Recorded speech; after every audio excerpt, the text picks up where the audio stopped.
Barbed wire, written words stuck to the thorns inside my heart and leave me torn to pieces.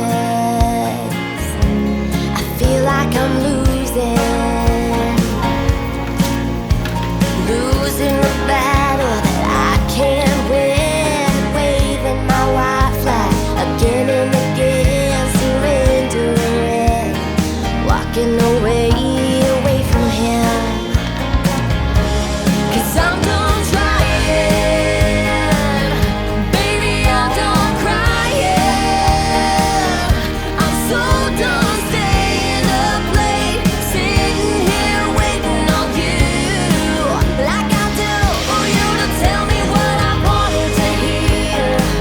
Over and over all these years, but you were caught up in yourself, too busy looking away. So when you say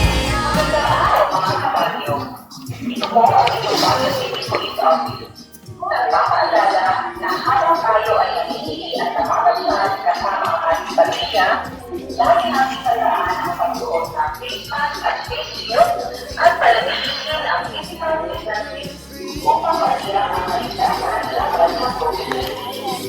Para magkaroon tayo ng siya, iligtas at maligayang takbo ang ating mga kalaban. Maraming salamat. baby, I'm done crying.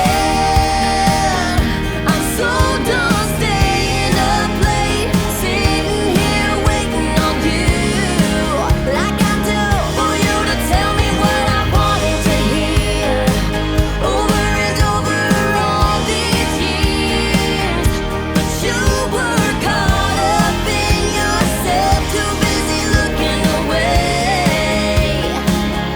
So when you say I love you, all I hear is I love you, just a little too late.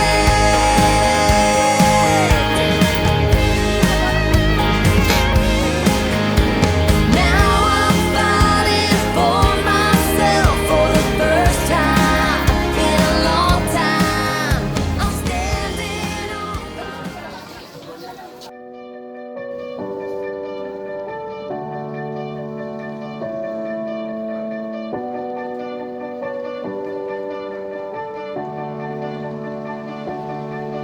Bạn ơi, hãy cháy bừng, hãy đốt lên ngọn lửa ngày mai.